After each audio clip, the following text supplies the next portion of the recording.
बिस्मिल्लाहिर्रहमानिर्रहीम, अस्सलाम वालेकुम। विनस स्पोर्ट्स के साथ आपका मेज़बान शहजादा मोइन हाजिर है और पाकिस्तान सुपर लीग का आगाज़ हो गया। और पाकिस्तान सुपर लीग के आगाज़ के साथ ही पाकिस्तान के अंदर क्रिकेट के दीवानों के लिए एक अच्छी चीज़ आ गई कि तमाम 4 शहरों के अंदर पाकिस्तान के मैचेस होंगे और शायकीन क्रिकेट दिलचस्प मैचेस देख पाएंगे। जिस तरह हमने देखा कि इफ्तिताई तकरीब भी बड़ी गोल्फ कोर्स में बड़ी ज़बरदस्त अंदाज में हुई है और साथ साथ अली ज़फ़र भी काफ़ी अरसे के बाद जलवागर हुए थे इस PSL के अंदर। जब उन्होंने पहला गाना गाया था PSL के लिए तो वो भी काफ़ी मकबूल हुआ था और एक अरसे के बाद अली ज़फ़र एंट्री मारी है और यकीनन उनका जो ये नगमा है जो PSL के लिए तैयार किया उन्होंने वो भी ग्राउंड में गूंजता हुआ दिखाई देगा। दूसरी तरफ अगर हम बात करें इस PSL के आगाज़ में तो लाहौर कलंदर्स और इस्लामाबाद यूनाइटेड के दरमियान इफ्तिताई मैच खेला जा रहा है और उसके साथ साथ अगर हम बात करेंगे आज के मैच के हवाले से भी और साथ साथ दीगर खेलों के हवाले से भी बात करेंगे और किसका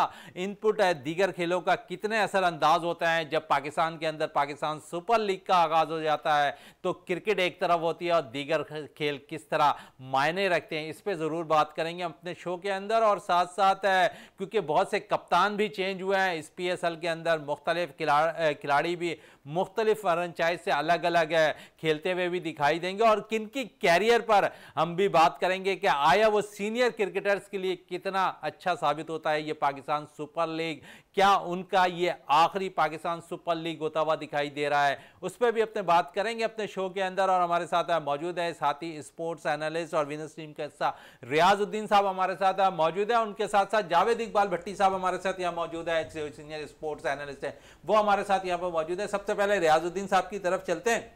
रियाज साहब, पाकिस्तान सुपर लीग 9 का आगाज हो गया, कुछ खिलाड़ियों के लिए अगर हम देखें तो बहुत अच्छा रहेगा, कुछ खिलाड़ियों के लिए शायद आखिरी PSL हो।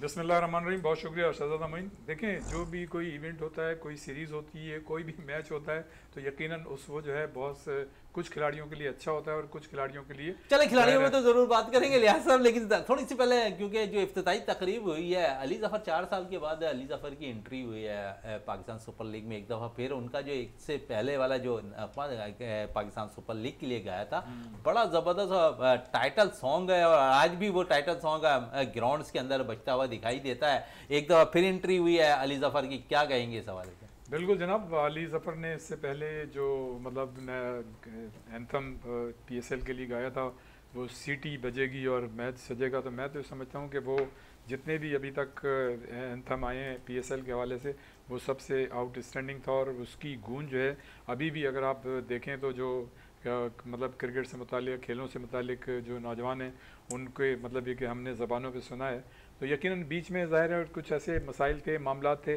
और इस मतलब जो PSL 9 थी इसमें भी बाज़ फ्रेंचाइज जो थी वो मतलब ये कि नहीं चाहती थी कि ये अली ज़फ़र ये गाना पेश करें, लेकिन बहुत सी फ्रेंचाइज जो थी वो जो उनको एतराज़ा थे वो ख़त्म हो गए थे।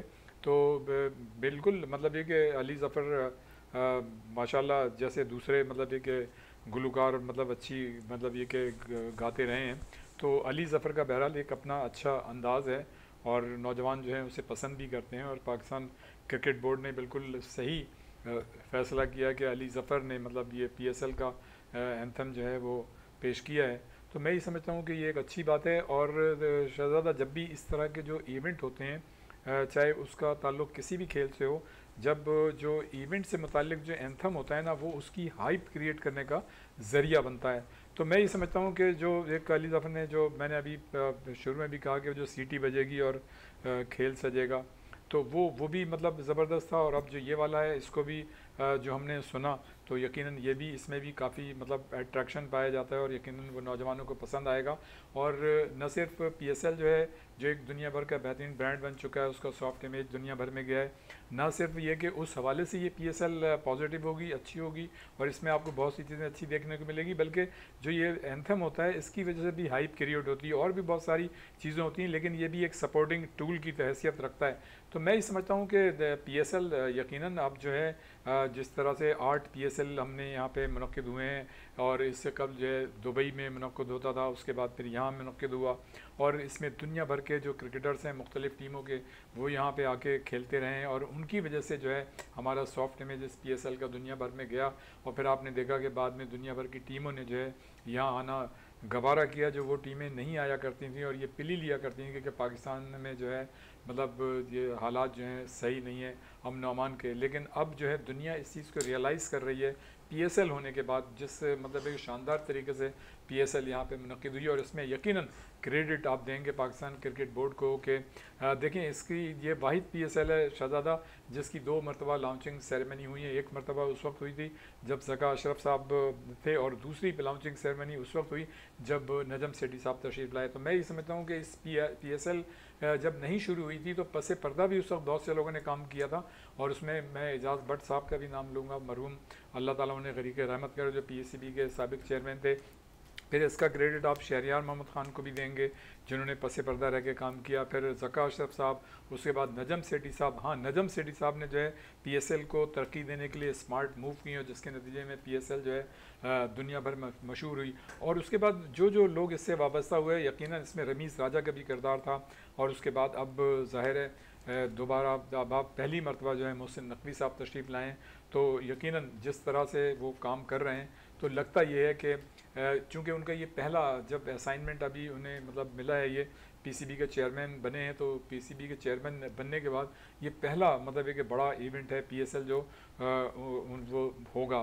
तो यकीनन बहुत सी चीज़ें जो हैं इस पीएसएल के दौरान उनकी जो एक्सपर्टीज़ हैं उस सूरत में हमें नज़र आएंगी।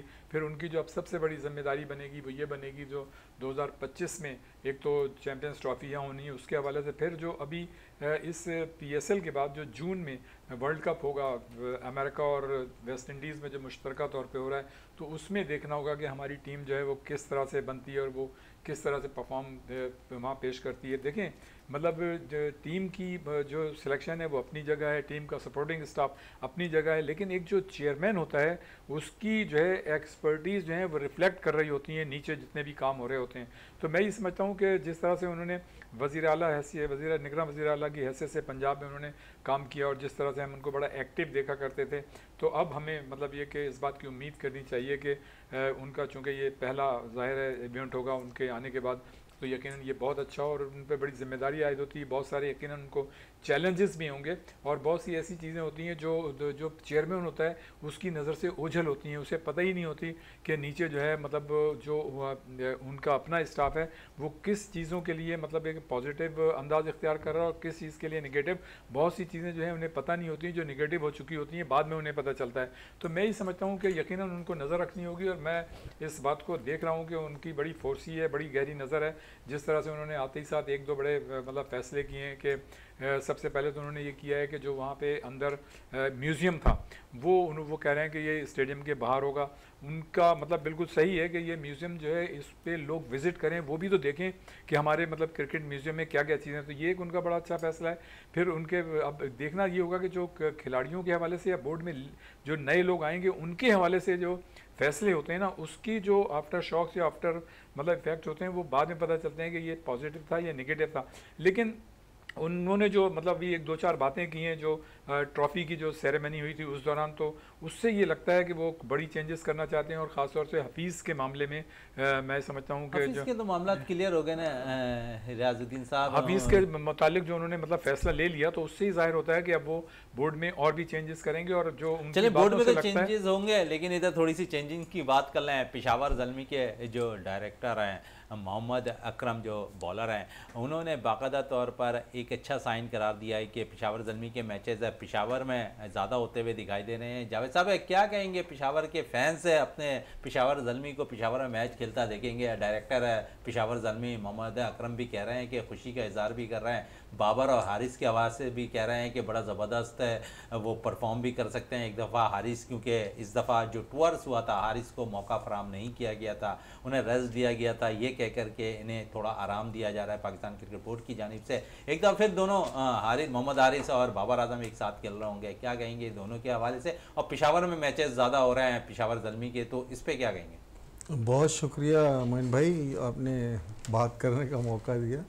देखिए पेशावर के फैंस जब से पीएसएल स्टार्ट हुआ वो उस दिन से डिमांड कर रहे हैं कि पेशावर को मैच दिए जाए अब पेशावर स्टेडियम अगर मैच दे दिए हैं तो उनकी तो खुशी का कोई ठिकाना नहीं है वहाँ के फैंस का। और आपको पता है ज़ुल्मी में ज़्यादातर प्लेयर भी KPK से ही बिलोंग करते हैं, और वहाँ के सिर्फ बाबर जो है कैप्टन हैं वो जो है, और पंजाब से हैं। बकाया ये है कि पेशावर ज़ुल्मी हमेशा से परफॉर्म करते हैं। ये और हारिस का आपको पता है इस टूर में उनको कहीं भी मौका नहीं दिए कि हारिस और बाबर जब एक साथ खेल रहे होंगे, जिस तरीके से आपको पता है कि उससे पहले भी बाबर के साथ वो खेलते रहे। अब जो ज़ुल्मी को सबसे ज़्यादा जो खुशी की बात है कि उनको जो मैचेस वहाँ मिलेंगे अपने शहर में जब मिलते हैं, अपने तमाशाइयों के सामने परफॉर्म करना, वो तो एक बड़ी बात होती है। आपको पता है वो एक एजाज़ की बात होती है पेशावर ज़ुल्मी के प्लेयर्स के लिए भी। और बगैर PSL का जैसे आज स्टार्ट होने जा रहा है, आज पहला तगड़ा मुकाबला होने जा रहा है कलंदर और पेशावर वो ये इस्लामाबाद के दरमियान। तो आपको पता आप जो टॉस जीतेगी टीम वो पहले बैटिंग को तरजीह देगी। चलें, क्योंकि आपने इस मैच के हवाले से बात की है तो थोड़ी सी मजीद और आज के मैच के हवाले से भी बात कर लेते हैं। दोनों बड़ी तगड़ी टीमें हैं और मुसलसल 2 बार ट्रॉफी अपने नाम कर चुकी है लाहौर कलंदर्स की टीम। और साथ साथ अगर हम बात करें तो जिस तरह इस्लामाबाद की परफॉर्मेंस लास्ट ईयर रही है, अच्छी परफॉर्मेंस ज़रूर रही है, नौजवान खिलाड़ियों का साथ है। और लाहौर कलंदर्स के लिए एक अच्छा साइन है कि उनके फास्ट बॉलर, क्योंकि जमान खान बड़ा तगड़ी पोजीशन से आते हैं, शाहीन शाह अफरीदी बड़ा उस पर जो है निसार भी करते हैं, और ऐसे मौके पर कामयाबी दिलाते हुए और अपनी बैटिंग से दिखाई देते हुए नजर आए जमान खान लाहौर कलंदर्स को। तो थोड़ी सी जमान खान के हवाले से भी हम बात करेंगे रियाजुद्दीन साहब से। वैसा जमान खान कौमी स्क्वाड का हिस्सा बन गए, अपनी परफॉर्मेंस की बलबूते पर अगर हम देखें तो उन्होंने हर किसी को मुतासिर किया अपने स्लो वन बॉलिंग से, और डेड ओवर्स के अंदर कम रन लेने का वो माहिर समझे जाते हैं। और शाहीन शाह अफरीदी शायद इसी बेस पर बहुत ज़्यादा इनिसार जमान खान पे कर रहे होते हैं। लेकिन शहजादा एक तो सबसे बड़ी जो सलमान खान की खसूसियत है ना, वो लसित मलंगा जो श्रीलंका के बॉलर हैं उनका स्टाइल है, और ये बड़ा मुनफरिद स्टाइल है। और इसको जो जब हमने पहली मरतबा देखा था मलंगा को, तो हम शायद उस वक्त ये समझते थे कि अंपायर जो है इस पर एतराज़ करेंगे, लेकिन वो जो है उस पर उनकी उस ज़ाहिर है कोई ऐसी चीज़ नहीं थी, और बड़ा अच्छा स्टाइल है। और हमें मतलब ये कि हैरत होती है कि जब वो गेंद ला के इस तरह से फेंकते हैं बजाय घुमा के, तो वो कितनी उसमें एक्यूरेसी होती है और उसमें स्पीड भी होती है। तो ये यकीनन स्पेशलिटी होती है बहुत से जो खिलाड़ी हैं। और इस तरह की दुनिया में मेरे ख्याल से एक तो लसित मलंगा को हमने देखा था, एक आध मैंने किसी और को देखा, और अब जो है ये जमान खान को देखा है। तो इसमें तो शक नहीं है कि जमान खान जब से आए हैं वो बतदरीज अच्छी परफॉर्मेंस पेश कर रहे हैं। और अभी हाल ही में जो लीग हो रही थी बैरून मुल्क, उसमें भी उनकी परफॉर्मेंस जो है एक्स्ट्रा ऑर्डनरी रही थी। और मुझे लग ये रहा है कि वो धीरे धीरे जो है टीम में जगह बना रहे हैं। गो के मतलब ये कि उनको अभी इस तरह के फुल फ्लेज मौके नहीं मिले, लेकिन लगता ऐसा है कि अब जब आगे मौके मिलेंगे तो उससे फ़ायदा उठाएंगे। अच्छा, एक जो सबसे बड़ी अच्छी चीज़ हुई है, देखें पहले तो मैं ये कहूँ कि जो IPL इंडिया में हुआ करती थी उससे मुतासिर होके और उसकी अहमियत को समझते हुए, जिस तरह से इंडिया में जब IPL शुरू हुई तो उसके बाद से इंडियंस टीम को प्लेयर्स मिलने शुरू हो गए। तो उसके बाद जो है दुनिया भर की लीग शुरू हुई और पाकिस्तान में फिर PSL शुरू हुई। और फिर अब पाकिस्तान में जब से लीग शुरू हुई है, आप ये देखें कि हर PSL के दौरान कोई ना कोई दो तीन लड़के आपको ऐसे मिलते रहे जो पाकिस्तान टीम के काम आते रहें। अच्छा, फिर लेकिन हमने ये देखा कि इन्हीं दिनों में जो पाकिस्तान की जो फर्स्ट क्लास क्रिकेट है, जो डोमेस्टिक क्रिकेट है, उसको इतनी ज़्यादा मतलब अहमियत नहीं दी गई ग्राउंड पे, मतलब उसका मेयार भी वो नज़र नहीं आया, वो कम हुई, उस पर तवज्जो भी मतलब ज़्यादा नहीं दी गई। लेकिन उसके बरक्स जो है PSL पे तवज्जो दी गई। एक इसकी जो सबसे पॉजिटिव चीज़ है PSL की, वो तो ये है कि इसके ज़रिए आपको मतलब खिलाड़ी नज़र आए, और उसके नज़र आने के बाद जो है उन खिलाड़ियों ने पाकिस्तान की टीम में पार्टिसिपेट किया। बहुत से खिलाड़ियों ने पाकिस्तान के लिए अच्छे कारनामे भी अंजाम दिए। लेकिन इसका जो एक थोड़ा सा नेगेटिव है कि हमारी जितनी भी टीमें मतलब सिलेक्ट हो रही हैं, जो आम मतलब एक परसेप्शन है जो देखने में आ रहा है, वो ये है कि ज़्यादातर टीमें जो है T20 की परफॉर्मेंस की बुनियाद पे मतलब सिलेक्ट हो रही हैं। तो ये नहीं होना चाहिए। जो हमारी जो क्रिकेट है, जो क्रिकेट का असल हुस्न है, वो तो ज़ाहिर है जो मतलब ये कि रिकग्नाइज़ भी की जाती है, वो तो टेस्ट क्रिकेट है। और टेस्ट क्रिकेट में मैं ये समझता हूँ कि जो फर्स्ट क्लास क्रिकेट होती है, हमारी जो प्रेसिडेंट कप है या कायद-ए-आज़म ट्रॉफ़ी वगैरह है, उसको मेरे ख्याल से अहमियत दी जानी चाहिए। और उसके जो एक्स्ट्रा ऑर्डिनरी परफॉर्मर हैं उनको मेरे ख्याल से उसमें जो है जगह मिलनी चाहिए, वो ज़्यादा अच्छा होगा। 4-4 रोज़ा मैचेस होते हैं, उसमें जो परफॉर्मेंस होती है खिलाड़ियों की, अगर उसकी बुनियाद पे उसके एक्स्ट्रा ऑर्डिनरी परफॉर्मर को आप अगर टेस्ट टीम में जगह दें तो वो मेरे ख्याल से ज़्यादा अच्छा होगा। आप ये देखें ना कि अभी जो जितने भी मतलब वनडे होते हैं देखते हैं दुनिया में, तो उनकी टेस्ट टीम के ज़्यादातर खिलाड़ी होते हैं वनडे की टीम में। और हमारी बदकिस्मती ये है कि हमारे जो T20 के परफॉर्मर हैं वो वनडे की टीम में होते हैं। अब जो एक हारिस का जो सिलसिला बना था वो यही था ना कि वो 4 ओवर कराने पड़ते हैं उसमें T20 में, तो कोई भी बॉलर मतलब उसकी इतना फिटनेस लेवल तो होता है कि वो 4 ओवर तो करा सकता है, लेकिन जो टेस्ट क्रिकेट होती है तो 4 ओवर वाला बॉलर जो है 12-14 ओवर तो नहीं कर सकता, उसकी फिटनेस तो उसने उसकी फिटनेस नहीं होती। चलें आज के मैच में मजीद और बात करते हैं जावेद इकबाल भट्टी से। जावेद साहब कैसा देख रहे हैं दोनों टीमों को? आज तगड़ी टीमें दोनों तरफ है। शादाब एक जगह कप्तानी करेंगे, एक जानिब शहनशाह अफरीदी कप्तानी करेंगे। शादाब की फिटनेस कितनी अहमियत रखती है इससे PSL 9 में? क्योंकि अगर वो परफॉर्म करते हैं इस PSL के अंदर तो फिर वेस्ट इंडीज़ और इंग्लैंड के खिलाफ T20 सीरीज़ खेलना है, वर्ल्ड कप खेलना है पाकिस्तान ने। क्योंकि हम देखते हैं कि शादाब पे काफ़ी इन्हिसार किया जाता है, पाकिस्तानी सेलेक्टर्स उन पर बड़ा इन्हिसार करते हैं, टीम का हिस्सा होता है और जेल करके जब वो खेल रहे होते हैं तो जेल कर टीम को लड़ा रहे होते हैं ग्राउंड के अंदर।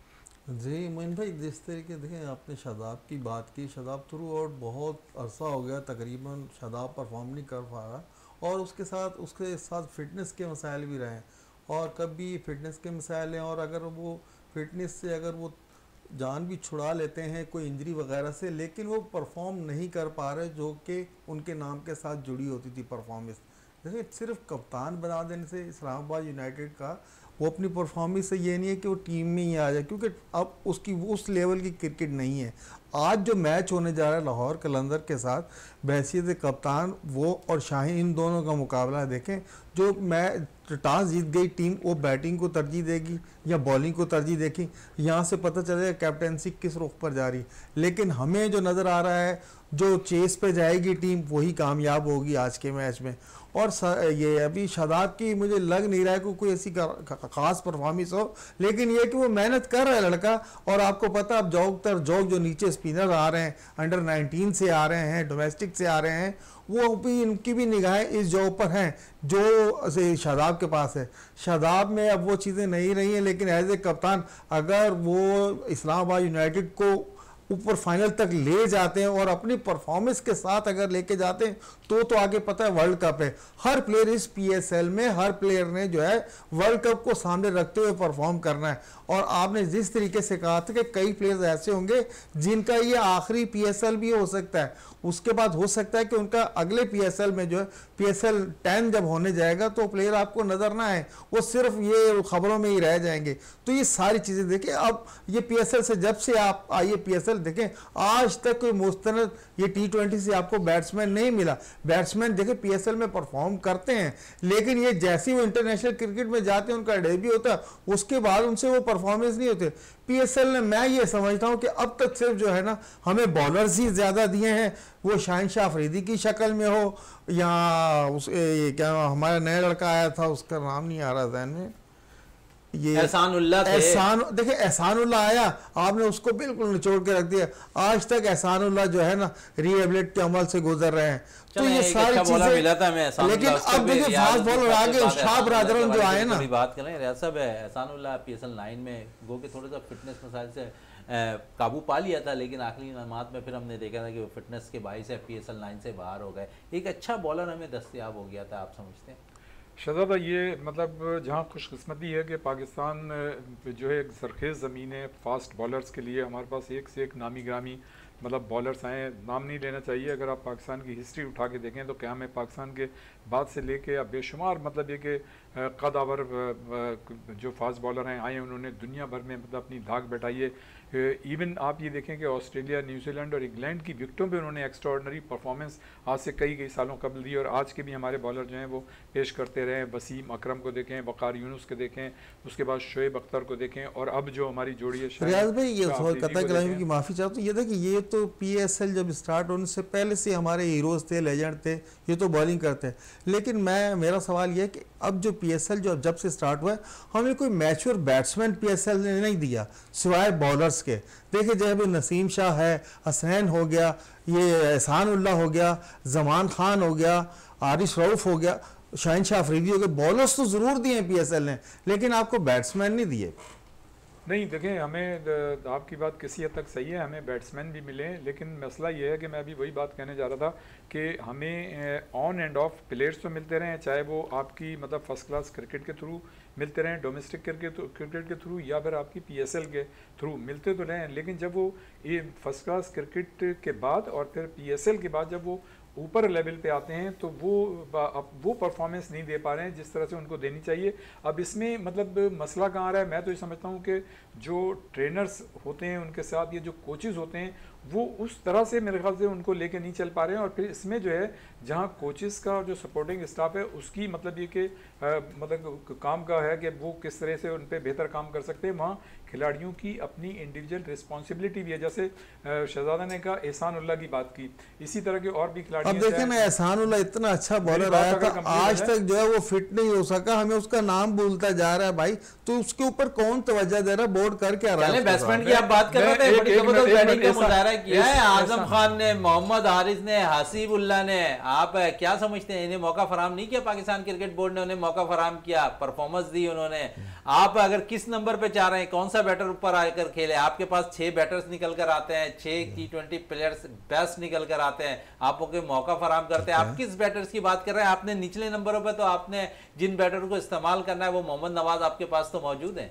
आप ये बता दें कि PSL से जो आप बैट्समैनों का जिनका आपने नाम लिया है, आजम खान हो गया, साइम हो गया, आपने सबको चांस दिया, बिल्कुल दिया, लेकिन ये बताए जिनको चांस दिया उन्होंने प्रूव करके दिया कि आया वो इंटरनेशनल क्रिकेट खेल सकते हैं और लंबी क्रिकेट खेल सकते हैं। लंबी क्रिकेट बिल्कुल खेल सकते हैं जब आप उनको उनके नंबरों पर जब उन्हें मौका फराहम किया जाएगा तो यकीनन वो परफॉर्म करके देंगे। आज PSL पर फखर जमान क्यों कहते हैं कि मैं जो है ओपनिंग करूंगा, इंटरनेशनल मैचेस में उनको क्यों नीचे खिलाया जाता है? आज इसका जवाब दे देना आप कि फखर जमान को, फखर जमान खुद कहते हैं कि मैं नेशनल टूर्नामेंट के अंदर जो है ओपनिंग करता हूं, लेकिन जब इंटरनेशनल मैचेस मिलते हैं मुझे नीचे खिलाया जाता है। क्या बाबर आजम नीचे आके नहीं खेल सकते? क्या मोहम्मद रिजवान नीचे आके नहीं खेल सकते? आप क्या समझते हैं? अभी थोड़ी सी तरमीम हुई, आपने 2 मैचेस के बाद फिर चेंजिंग शुरू कर दी, साइम अय्यूब को आपने मौका फराहम किया, गो के वो मॉडर्न क्रिकेट के सबसे अच्छे बैटर अगर कहा जाए तो इस वक्त दुनिया कह रही है कि वो मॉडर्न क्रिकेट के सबसे अच्छे बैटर के तौर पर दुनिया तो कह रही है, हम भी कह रहे हैं, लेकिन मोइन भाई जब इंटरनेशनल क्रिकेट में आप आते हैं, आपको किसी भी नंबर पर जब खिलाया जा रहा है, आपको चाहिए ऑस्ट्रेलिया में ऐसा होता है, आप इंग्लैंड में ऐसा होता है, न्यूजीलैंड में ऐसा होता है, आप ये जवाब दे दें, इंग्लैंड में, ऑस्ट्रेलिया, न्यूजीलैंड, में ऐसा होता है। बांग्लादेश की मिसाल ले लें, चले बांग्लादेश की मिसाल ले लें, वहां ऐसा होता है, जिम्बाब्वे में इस तरह होता है, श्रीलंका में ऐसा होता है, पाकिस्तान में सिर्फ ऐसा होता है कि उनको जो मेन नंबर है उस पर नहीं खिलाया जाता। उसकी बेसिक वजह यही है कि 3-3.5 साल से जो है रेगुलर अगर हम देखें तो रिजवान और बाबर आजम ओपनिंग करते हुए दिखाई दे रहे हैं। आपने वहां पर तब्दीली करने की कभी कोशिश नहीं की। तो भाई जब रिजल्ट आ रहा है, जब वो आपको रिजल्ट दे रहे हैं तो हम उसे क्यों देखें? जरा सी आपने छेड़छाड़ करके देख लिया न्यूजीलैंड में क्या हशर हुआ आपकी टीम का? आपने चांस दिया ना उनको, उनके नंबर पे भी चांस दे के देख लिया है। बात यही है, अब देखिए अच्छे बैट्समैन जो है ना वो नहीं आ रहे, चंद ओवर्स के प्लेयर के देखें, अभी भी PSL सब शुरू होगा, इसमें कई ऐसे प्लेयर आएंगे जो बहुत अच्छी बैटिंग कर रहे हैं और हम अपने यहाँ बैट की तारीफें कर रहे हैं कि उनको टीम में ले। स्पिनर्स को लाकर वहां पर चांस देना शुरू कर देना है तो वहां पर बैटर्स कैसे आएंगे? आप आजम खान कहते हैं कि मुझे पूरी सीरीज का मौका फराहम नहीं किया जाता, ठीक है। दूसरी तरफ अगर देखें तो मोहम्मद नवाज को पूरे मैचेस मिलते हैं। क्या आप पाकिस्तान क्रिकेट बोर्ड इस तरफ तवज्जो नहीं दे रहा कि हमें एक मुस्तनद जो है, हमें जो वहां पर बैटर्स मिल जाए 5वें-6ठे नंबर पर जो पंच हिटिंग करता हुआ नजर आए? देखिए जो टीम की रिक्वायरमेंट होती है टीम उसी को लेकर उतरेगी, ठीक है। हम खुद कहते हैं कि नवाज का तो क्रिकेट है ही नहीं, क्रिकेट मुझे नहीं नजर आ रही नवाज की, लेकिन उसकी जगह आप कोई नया स्पिनर लेकर आए ना टीम में, आप उन बैट्समैनों को अगर उस नंबरों पे खिलाएंगे, देखिए जो टीम की जरूरत है उसी हिसाब से आप टीम को लेकर चलेंगे, ना कि पूरी टीम उठा के सारे बैट्समैन तो आप डालने सर या सारे बॉलर या सारे ऑलराउंडर। देखिए जो रिक्वायरमेंट होती है उसी हिसाब से क्रिकेट की बात हो रही है। तो आप समझते हैं रियाजुद्दीन साहब है कि 6ठे नंबर पर हमारे पास पंच डर ही नहीं है। आजम को हमने चांस दिया, आजम खुद अभी ये कह रहे हैं कि जो है मुझे मुकम्मल तौर पर एतमाद नहीं दिया जा रहा है, पूरी सीरीज का मौका फराहम नहीं किया जा रहा है। शहजादा सिलसिला ये है कि हमारे सिस्टम की ख़राबी है, हमारी कोई प्लानिंग नहीं है, जिसकी वजह से आपको इस तरह की परफॉर्मेंस मतलब देखने को मिलती हैं। वो अच्छे परफॉर्मर जब वो इंटरनेशनल स्टेज पे जाते हैं तो वहाँ वो परफॉर्म नहीं कर पाते हैं। रह गई बात जो अभी हो रही थी कि ओपनिंग मतलब वही प्लेयर करें जो पहले करते थे, भाई बात ये है कि अगर आप एक तजुर्बा करते हैं, पहले जो ओपनिंग करते थे उन पे तो ये ज़ाहिर है ये बाकायदा इल्ज़ाम आता था कि वो जो है अपने लिए खेलते हैं, रन रेट और स्ट्राइक रेट जो है इतना कम होता है कि बाद वाले बैट्समैनों को खेलने का मौका नहीं मिलता है। तो मैं ही समझता हूँ कि चेंजेस तो सही की गई थी, और जो एक प्रोफेशनल प्लेयर होता है ना, उसके लिए ज़रूरी नहीं है कि जी उसको तो उसे तो आगे बढ़ के कहना चाहिए।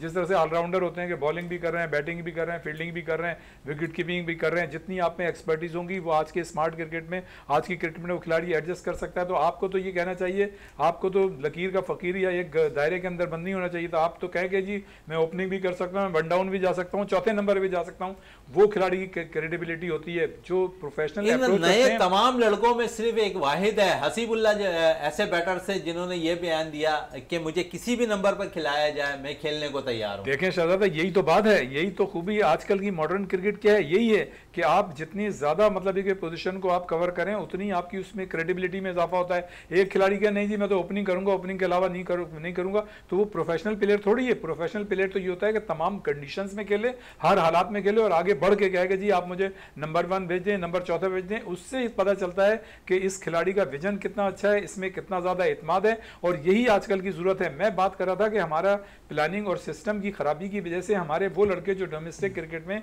या वनडे मतलब ये कि आपकी नेशनल क्रिकेट में अच्छी परफॉर्मेंस देते हैं, वो जो है जब इंटरनेशनल स्टेज पे जाते हैं तो नहीं परफॉर्मेंस दे सकते। अभी जो बात कर रहे थे भाई हमारे, मैं ये कह रहा हूँ कि लड़के फेल हो गए। लड़के कहाँ से फेल हो गए? आपने तो इतने जो नए नए आपके यंगस्टर प्लेयर आए थे अच्छी परफॉर्मेंस देके टीम में, आपने उनको जो है ऑस्ट्रेलिया जैसी टीम के सामने झोंक दिया, उसको न्यूजीलैंड जैसी टीम के साथ झोंक दिया। भाई जो एक प्लानिंग होती है ना किसी भी क्रिकेट बोर्ड की, उसमें ये होता है कि जो आपके जूनियर खिलाड़ी अगर आपके नेशनल लेवल पे अच्छी परफॉर्मेंस देते हैं तो उनको आप निस्बतन कमज़ोर टीमों के खिलाफ मौका देते हैं ताकि वो परफॉर्म करें और उसमें एतमाद पैदा हो, फिर वो आप बतदरीज उनको जो है ऑस्ट्रेलिया, न्यूजीलैंड या इंग्लैंड की टीमों के सामने लाएं। लेकिन एक प्लेयर बेचारा यहाँ से उठ के जाता है, जूनियर अच्छी परफॉर्मेंस देता है, आप वहाँ की कंडीशंस पे उसको झोंक देते हैं। परफॉर्मेंस देखिए, उन्होंने परफॉर्मेंस दी तो उन्हीं का राइट बनता था ना, उन्हीं को खिलाना चाहिए था ना। कल को आप यहीं बैठकर कह रहे होते कि उन्होंने इतनी अच्छी परफॉर्मेंस दी है, न्यूजीलैंड या ऑस्ट्रेलिया का टूर था तो इनका नाम आना चाहिए था, इनका चांस बनता था। आपने इनको चांस नहीं दिया, आपने उठा के उस सिफारिशी को डाल दिया उसको। आप और मैं यहां बैठकर यही बातें कर रहे होते।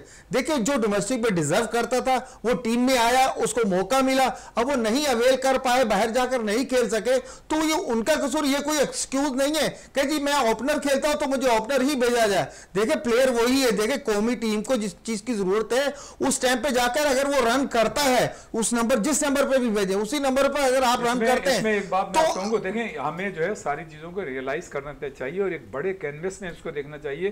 ठीक है आपने जूनियर खिलाड़ियों को मौका दिया, आपकी बात सही है कि जी अभी परफॉर्मेंस दी, उन्हें मौका दे दिया, लेकिन कम से कम उनके लिए आप ये नेगेटिव ख्याल तो नहीं करेंगे जी उन्होंने परफॉर्मेंस दी तो आप उन्हें बाहर कर दें। अब भाई इंग्लैंड, न्यूजीलैंड और ऑस्ट्रेलिया की टीमें जो हैं अपने जो मतलब डोमेस्टिक क्रिकेट के आउटस्टैंडिंग परफॉर्म होते हैं, अगर वो उनको अच्छी टीमों के खिलाफ मौका देते हैं, अगर वो फेल होते हैं तो उनके खिलाफ नेगेटिव रिमार्क्स नहीं कसते बल्कि उनको कंटिन्यू मौका देते हैं। मैं यही कह रहा हूं रियाज भाई, उन्हें जो है ना अभी बिल्कुल आउट ना करें, आप उन्हें और ग्रूम करें। जब वो ग्रूम हो जाए, जब बिल्कुल पक्के हो जाए, कुंदन हो जाए, फिर आप उनको वापस लाएं। ये तो नहीं अभी पीएसएल शुरू होने वाला, जैसे आज पहला पीएसएल शुरू, ये 9 का पहला मैच शुरू होने वाला है और इसमें इस पीएसएल में भी ऐसे लड़के परफॉर्मेंस देंगे। हम आप यहां बैठकर कह रहे हैं यार इस लड़के को फौरन से पहले जो है नेशनल टीम में ले लो, चाहे उसके पास तजर्बा हो ना हो, भले जो पीएसएल में 3 से 4 सेंचुरियां भी कर देगा, हम आप यहां बैठकर कह रहे हो इसको चांस बनता है, इसको फौरन चांस दे। तो ये मैं ये कह रहा हूं कि जब तक आपके पास सारी टेक्निक ना आ जाए, जब तक आप इस काबिल ना हो जाए कि आप इंटरनेशनल क्रिकेट को फेस कर सकते हैं, तब तक टीम में एकदम अनाउंस नहीं करना चाहिए। इससे लड़के का कैरियर भी खराब होता है, उसका एतमाद भी खराब होता है और उसके क्रिकेट पे जो है ना बुरे असरात पड़ते हैं। मैं यही कह रहा हूं। आपने अपने सवाल का खुद ही जवाब दे दिया, तो मैं भी तो यही कह रहा हूं कि भाई ये सिस्टम की खराबी है। अगर आप सिस्टम को सही तरीके से लेके चलेंगे तो अपने अच्छे जो जूनियर परफॉर्मर है उनको इतनी अच्छी टीमों के खिलाफ नहीं खिलाएंगे, और अगर आप खिलाते भी हैं और उनकी परफॉर्मेंस, बात तो रियाज भाई वही ना, हम जब कह रहे हैं तो उसने अच्छी परफॉर्मेंस दे दी, उसको फौरन से पहले टीम में ले आए। जब आप टीम में ले आएंगे वो आके नहीं परफॉर्म कर रहा है तो इसीलिए तो उसे टाइम पर लाया जाए ना टीम में। मेरी बात तो पूरी होने दें मेरे भाई। मैं ये कह रहा हूँ कि जब आप जूनियर परफॉर्मर को या जो अच्छी परफॉर्मेंस देते हैं डोमेस्टिक क्रिकेट में जब आप उनको अच्छी टीमों के खिलाफ मौका देते हैं तो फिर देखें फतह और शिकस्त को नहीं देखें, शिकस्त तो वैसे भी खा रहे हैं, तो फिर अपने मतलब ये कि उनकी दिल आज़ारी ना करें। आपके पास यकीनन लड़के होंगे, आप उन्हें चांस दें, लेकिन ये कह के और ये तासुर दे के कि जी ये लड़के में टैलेंट नहीं है, ये ख़त्म हो गया। अब जैसे आज़म खान है, उसकी शिकायत बजा है कि अच्छा, लेकिन एक प्रॉब्लम ये भी है कि हमारे वो जो जूनियर जैसे आज़म खान है, वो मतलब ये कि लीग में भी अच्छा खेलते हैं, डोमेस्टिक क्रिकेट अच्छा खेलते हैं, लेकिन जब उन्हें मौके मिलते हैं तो वो नहीं खेल पाते। ये टेम्परामेंट का फ़र्क होता है। लेकिन आपको कम से कम एक पूरी सीरीज तो देनी चाहिए थी उनको। बिल्कुल, मैं इसके हक में अगर आप उसको पूरी एक सीरीज देते, मैं सिर्फ आज़म खान की बात नहीं कर रहा हूँ, मिसाल दे रहा हूँ, इसी तरह के जो आपके जूनियर दूसरे परफॉर्मर हैं तो उनको आप पूरी आज़म है, साइम है, साजिदा है, सबको दें। आपने कौन सा ऐसा तीर मारा हुआ है 25, 30, 50 सालों में कि आप ऑस्ट्रेलिया, इंग्लैंड या न्यूजीलैंड में आप सीरीज मतलब मुतवातिर जीत के आए? नहीं आए ना। तो जब आप नहीं आए तो एक बंदे को जिसको आपने नए लड़कों को लिया है, उसका टैलेंट को आप मतलब पूरी तरह से आजमाएं, उसको पूरी सीरीज खेलने दें, ताकि उसको भी ये कहने का मौका नहीं मिले कि यार मुझे सीरीज नहीं खेलने दी, और आपके ऊपर भी ये बात नहीं आया कि जिसे 2 मैचों में बढ़ा दिया। इसी टीम में आपने देखा होगा कि इससे पहले भी कि वो खिलाड़ी भी शामिल हैं जो 7-7 मैचों में परफॉर्मेंस नहीं देते, लेकिन उनको नहीं निकाला जाता इसलिए कि उनका कंफर्ट लेवल है। और जिस खिलाड़ी की कोई से नहीं होती, जिसकी कोई सोर्स नहीं होती, जिन्हें पता होता है कि यार इसके पीछे कोई नहीं है, वो अगर 3 मैचों में अच्छी परफॉर्मेंस पेश करता है, एक में खराब करता है, तो उस खराब परफॉर्मेंस को जवाब बना के आप उसको निकाल देते हैं। बहुत से मैं नाम ले सकता हूं, लंबी बात हो जाएगी। तो ये सारी चीज़ें हैं। मैं जो बुनियादी मेरा मकसद था जब मैं बात कर रहा था, जो इन्होंने बात की एहसानुल्लाह और हसीब की बात की, तो हमारे ये सिस्टम की खराबी है कि हमारे अच्छे अच्छे प्लेयर्स जब हाईलाइट हो जाते हैं, अच्छी परफॉर्मेंस दे जाते हैं, तो वो अपनी परफॉर्मेंस कंटिन्यू इसलिए नहीं कर पाते कि हम उनको सही तरह से मैनेज नहीं कर पाते। और फिर उन खिलाड़ियों पर भी ये जिम्मेदारी होती है, उन पर भी ये इंडिविजुअल रिस्पॉन्सिबिलिटी आयद होती है फिटनेस के हवाले से, कि बहुत से खिलाड़ी हमारे फर्स्ट जो बॉलर थे वो फिटनेस का शिकार हुए। और अच्छा, फास्ट बॉलर के लिए तो ये है कि जब वो एक दफ़ा फिटनेस मसाइल का शिकार होता है तो बहुत मुश्किल होता है, बहुत कम ऐसा होता है कि वो अपनी दोबारा उसी पीक पे वापस आए। चले पीक पे वापस आए। रियाज साहब थोड़ा सा ज़्यादा हो गया है, हम ज़्यादा जज्बाती अंदाज में गुफ्तगू करना शुरू कर दिया है। जावेद साहब की तरफ चलते हैं। जावेद साहब, मॉडर्न क्रिकेट बहुत ज़्यादा तेज़ हो गई है, और इसी मॉडर्न क्रिकेट में क्योंकि अगर हमें आज इफ्तिताई मैच खेला जा रहा है इस्लामाबाद और लाहौर का, आप समझते हैं विकटें हमें ऐसी तैयार करनी चाहिए जहां पर जो पूरी दुनिया में जिस किस्म की क्रिकेट हो रही उसी लिहाज से, ताकि जो खिलाड़ी यहां से अच्छा परफॉर्म करें उन्हें विकटों के हवाले से अगर दीगर ममालिक में जाते हैं, खासकर ऑस्ट्रेलिया, न्यूजीलैंड, वेस्ट इंडीज़ में, तो वहाँ परेशानी का सामना ना करना पड़े, चाहे वो बैटर हो चाहे वो बॉलर हो। बिल्कुल मोइन भाई, आप वजह कह रहे हैं कि विकटें जो है ना स्पोर्टिंग होनी चाहिए, उसमें बॉलर्स के लिए भी होनी चाहिए, बैट्समैन के लिए भी होनी चाहिए, ना कि सिर्फ आप डेड विकटें बैटिंग के लिए बना दें, बॉलर्स को सिर्फ मार पड़ रही हो, या ऐसी बना दें कि बैट्समैन से खेला ही ना जाए। तो विकटें इंटरनेशनल मेयार की ज़रूर बनाएं, लेकिन ऐसी विकटें बनाएं जो बॉलर और बैट्समैन दोनों को मदद दे, स्पोर्टिंग विकटें हों। और आपको पता है कि PSL में तमाशाई भी जोक भरे हुए हैं, तो मकसद वो आते भी बैटिंग देखने हैं और बॉलिंग देखने हैं। तो जिसमें जिस क्लेबर का जो प्लेयर होगा वो अपनी सलाहियतों को वहाँ इजहार करे। अगर बॉलर है तो उसको भी मदद मिल रही है उस विकेट से, और बैट्समैन है तो बैट्समैन को भी उसी विकेट से उतनी ही मदद मिल रही है जितनी बॉलर्स को। तो मुकाबला होगा बराबर का, ना कि आप बिल्कुल ऐसी विकेट बना दें कि यहाँ जो बॉलर की बॉलें पड़ रही हैं और सिर्फ आउट स्विंग और इन स्विंग हो रही है और बैट्समैन वहाँ सफल कर रहा है, या ऐसी विकेटें बना दे, पिंडी की जैसे विकेट आपको पता है मशहूर है कि वो बैटिंग विकेट है, बैटिंग पैराडाइज है। इस टाइप की विकेटें हमेशा सपोर्टिंग होनी चाहिए, जो पाकिस्तान के प्लेयर भी खेलें, और आपको पता है इंटरनेशनल प्लेयर भी आए हैं, और उनके साथ इन विकेटों पे जब हमारे प्लेयर्स भी खेलेंगे तो फिर उनको कोई दुश्वारी नहीं होगी जब वो बाहर जाकर खेलेंगे। तो इसलिए ये आपका बहुत अच्छा आपने पॉइंट रेज किया था, विकेटें सपोर्टिंग होनी चाहिए, वो बॉलर और बैट्समैन दोनों को मदद दे। बॉलिंग और खासकर बैटिंग को पूरी सपोर्ट होनी चाहिए। रियाज साहब, इसी पे विकेटों पे आते हैं। हमने देखा विकेटें एक दौर में जब रमीज़ राजा थे तो पिचेस के हवाले से काफ़ी बातें हो रही थी, और फिर नया नाज़ाबाद पे भी बाकायदा इस पे काम भी शुरू होने वाला था। आप समझते हैं ज़रूरत थी इसकी कि ऐसी विकेटें पाकिस्तान के अंदर भी रहती जहाँ पर सपोर्ट हासिल हो जाता पाकिस्तानी क्रिकेटर्स और पाकिस्तानी बॉलर्स और खासकर बैटर्स की अगर बात करें, क्योंकि पाकिस्तान रन पिचेस के बाईस है हमारे बैटर्स है जो ऑस्ट्रेलिया और दीगर न्यूजीलैंड में फंसते हैं जाकर, जहाँ पर ये दुश्वारियाँ दूर हो जाती पाकिस्तानी बैटर्स के। देखें शहजादा, हमेशा से हमारे यहाँ जो है विकटों ही का प्रॉब्लम आया है। और आपने को याद होगा कि जब यहाँ ऑस्ट्रेलिया न्यूजीलैंड की टीम थी तो हमारी पिंडी स्टेडियम को डीमेरिट पॉइंट मिला था विकेट ख़राब विकटों की वजह से। दुनिया भर में और भी होता है ऐसी विकटें, ऑस्ट्रेलिया में भी ख़राब विकटें होती हैं जिन पे मतलब बातें उठती हैं, दुनिया भर में ऐसा होता है। लेकिन पाकिस्तानी विकटें जो हैं इस मामले में ज़्यादा बदनाम हैं। और जब रमीज़ राजा साहब आए थे और उन्होंने जो ड्रॉप इन पिचेस की बात की थी जो ऑस्ट्रेलिया में हैं इस वक्त, तो वो एक तो बहुत महंगा प्रोजेक्ट था। गो कि उनके कई एक मतलब सनतकारों से और लोगों से बात हुई थी, उनकी सरमायादारों से, जो मतलब उस वक्त उनको सपोर्ट करना चाह रहे थे। लेकिन फिर बाद में उन्होंने ही मतलब इस चीज़ को ड्रॉप कर दिया कि उसकी मतलब है कि पाकिस्तान में देखभाल, उसकी इंस्टॉलमेंट और वो इंस्टॉल करने का जो मामला थे वो बड़ा मतलब ये कि पेचीदा किस्म के थे। और वो इतनी महंगी थी कि आप अगर 2-3 पिचेस यहाँ पे मंगा लेते तो एक तो सरमाया बहुत लगता, लेकिन उससे पूरे मुल्क के क्रिकेटर्स की तशफ़ी नहीं होती।